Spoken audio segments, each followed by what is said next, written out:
जानकारी भी है, उसके बारे में वो समाज के हम संधि विच्छेद के समाज के विच्छेद के बारे में भी बताए थे, समाज का अर्थ भी बताए थे। आज उसी को हम फिर रिवीजन कर देते हैं। अगर हम समाज के बारे में अगर जानकारी करने की बात करें तो समाज का अर्थ होता है संक्षिप्त। ठीक है, अगर हम समाज के अर्थ की बात करें तो समाज का अर्थ क्या होता है?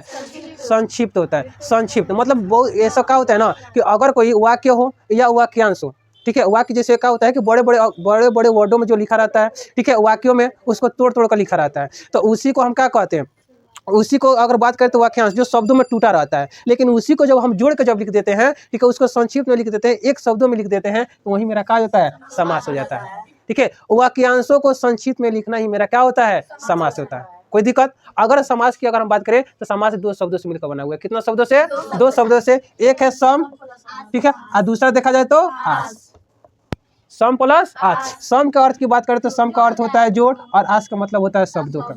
आस का मतलब क्या होता है? शब्दों का। तो शब्दों के जोड़ को हम क्या कहते हैं? समास कहते हैं। शब्दों को जोड़कर हम क्या कहते हैं? समास कहते हैं। जो समास बनता है तो समास शब्दों से मिलकर बनी होती है। कोई दिक्कत? अगर बात करें तो समास की अगर हम शाब्दिक अर्थ की बात करें, ठीक है, अगर समास की अगर हम शाब्दिक अर्थ की बात करते हैं तो समास का जो शाब्दिक अर्थ होता है वह होता है 2 शब्दों का मेल। कितने शब्दों का मेल? 2 शब्दों का मेल या संक्षिप्त, 2 शब्दों का मेल या उससे संक्षिप्त हो जाना। ठीक है, अगर डिफिनेशन की बात करते हैं तो 2 या 2 से अधिक पदों का संक्षिप्त हो जाना या एक पद हो जाना ही मेरा क्या कहलाता है? समास कहलाता है। अगर दूसरे भाषा में देखें तो अनेक या एक पदों का संक्षिप्त हो जाना या एक पद हो जाना ही मेरा समास कहलाता है। कोई दिक्कत? अब देखिए, समास में अगर बात करें तो बार बार हम कह रहे हैं पद, ठीक है, तो पद की अगर बात करें तो पद 2 तरह के होते हैं। एक होते हैं, एक पूर्व पद होता है और दूसरा उत्तर पद होता है। ठीक है, पूर्व पद का मतलब होता है पहला पद, ठीक है, और उत्तर पद का मतलब होता है अंतिम वाला पद। ठीक है, पूर्व का मतलब क्या होता है? पहला, और अंतिम जो उत्तर होता है तो उत्तर का मतलब अंतिम होता है। यहाँ तो कोई दिक्कत? अब देखिए, इसमें एक आता है समस्त पद होता है इसमें।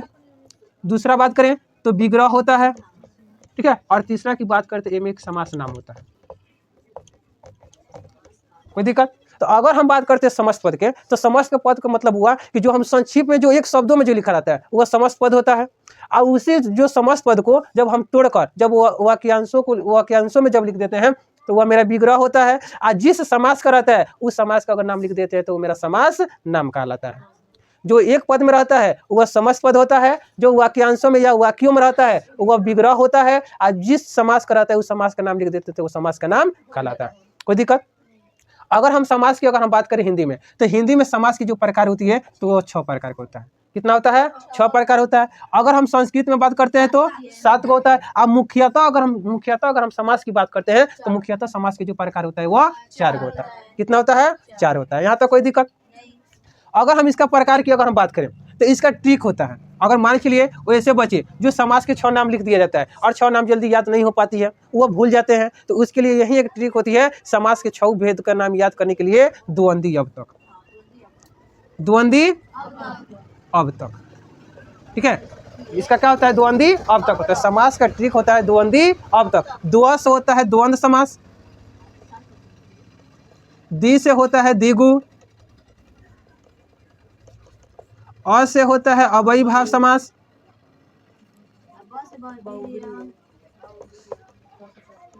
ब से होता है बहुव्रीहि समास, त से होता है तत्पुरुष, ठीक है, और क से कर्मधारय समास। यहाँ तक कोई दिक्कत? इसका अगर हम 7 गो की बात करें तो 7 गो का होता है अब तक दो नैय समास।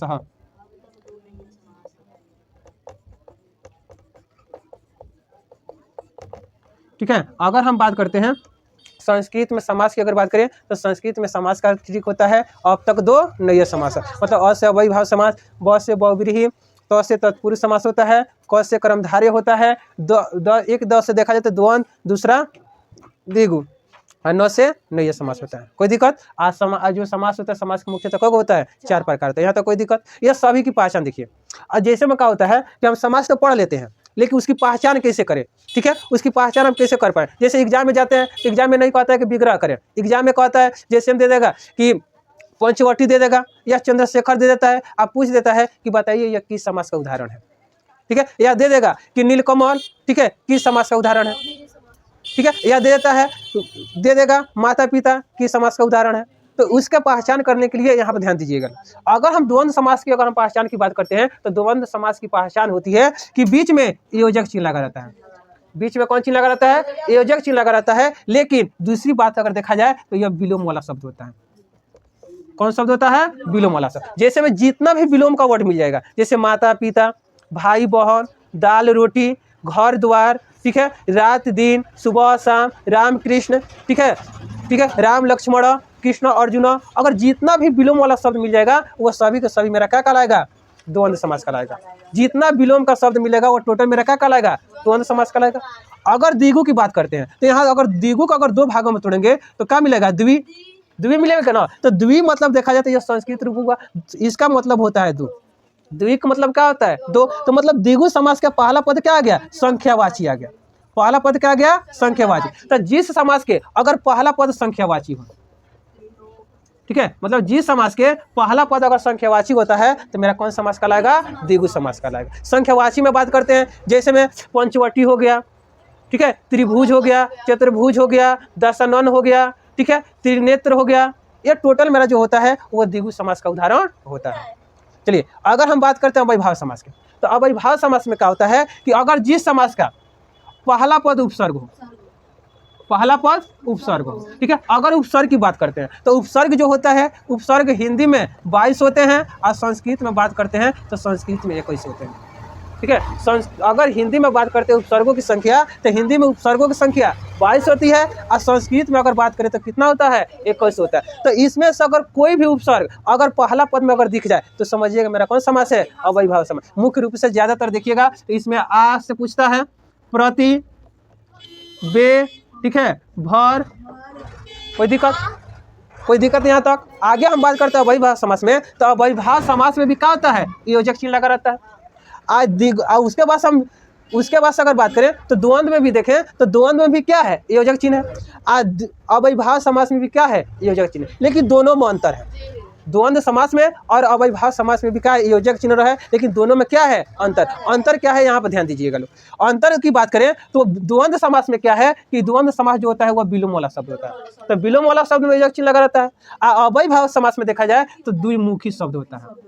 कौन शब्द होता है? द्विमुखी शब्द। द्विमुखी शब्द का मतलब होता है, जैसे में अगर दे देगा, जैसे में घर घर, ठीक है, उसके बाद से कानो कान, ठीक है, उसके बाद से रातों रात। इस सभी में क्या है? जैसे इस सब में क्या है? इस सब में देखा जाए तो योजक चिन्ह है, ठीक है, और इसमें भी योजक चिन्ह है। लेकिन दोनों में अंतर पड़ गया। अंतर यह पड़ गया कि दोनों समास में देखा जाता है तो विलोम वाला शब्द रहता है, ठीक है। उसके बाद से अव्ययभाव समास में बात करें तो अव्ययभाव समास जो होता है वो द्विमुखी वाला शब्द होता है। चलिए आगे बात करते हैं बहुवीर्य समास। तो बहुवीर्य समास की पहचान क्या होती है कि अगर जितना भी देवी देवता है, हिंदू धर्म में बहुत सारी देवी देवताएं हैं लोग, ठीक है, तो अगर देवी देवताओं का अगर नाम आ जाएगा, ठीक है, किनका? देवी देवताओं का, या पर्यायवाची शब्दों के लिए एक शब्द हो, या पर्यायवाची शब्द के लिए अगर एक शब्द होगा तो वो समझिएगा मेरा कौन समास होगा? बहुवीर्य समास। इतना समझिए कि जितना देवी देवताओं को अगर नाम आ जाएगा वो समझिए मेरा कौन समास है? ठीक है। या पर्यायवाची शब्द के लिए जैसे माने कि चलिए कि पंकज हो गया, लंबोदर हो गया, बीड़ा पाड़ी हो गई, ठीक है, उसके बाद से नीलकंठ हो गया। तो यह टोटल मेरा किस समास का होता है? बहुवीर्य समास का होता है। अगर हम तत्पुरुष समास की बात करते हैं, यहाँ पर देख लेते हैं,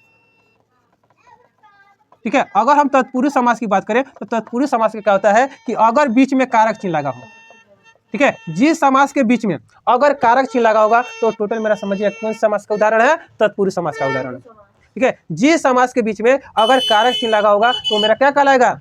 तत्पुरुष समास कहलाएगा। अगर हम कर्मधारय समास की बात करते हैं, कर्मधारय समास, ठीक है, तो कर्मधारय समास में क्या होता है कि उपमेय और उपमान होता है, उपमेय और उपमान, ठीक है। ये दोनों को मतलब एक ही समझिए, जैसे तुलनात्मक, जिसको तुलना कहते हैं। जैसे तुलना हम करते हैं ना, जैसे मान लीजिए अपना तुलना दूसरे किसी से कर देते हैं, जैसे मान लीजिए एक तुलना जैसे चंद्रशेखर, या जैसे हम कर देते हैं जैसे में चंद्र उज्ज्वल कर देते हैं, चंद्र उज्ज्वल, या कर देते हैं मृग नयन। जैसे हम यहाँ ध्यान दीजिए, जैसे हम कह देते हैं मृग नयन, मृग नयन, तो मृग नयन, तो मृग नयन की अगर बात करते हैं तो मृग का मतलब होता है हिरण, और नयन की अगर बात करें तो आंख होता है। तो हमारी जो आंखें हैं तो किनके समान है? हिरण के समान है। तो अगर तुलना वाली बात आ जाए या विशेष विशेषण वाली बात आ जाता है, विशेष या विशेषण की बात आ जाती है, तो विशेष और विशेषण वाला जो होता है वो कौन कहलाता है? कर्मधारय समास। तो विशेष विशेषण क्या होता है? जैसे में विशेषता बताई जाए, जैसे में विशेष, जैसे में आ जाता है नवयुवक, तो नवयुवक आ गया, तो युवक कैसा है? नया है। युवक कैसा है? नया है। इसकी पहचान करने के लिए हम क्या करते हैं कि लास्ट में कैसे या कैसी लगाकर हम कर्मधारय समास की पहचान करते हैं। कोई दिक्कत यहाँ तक?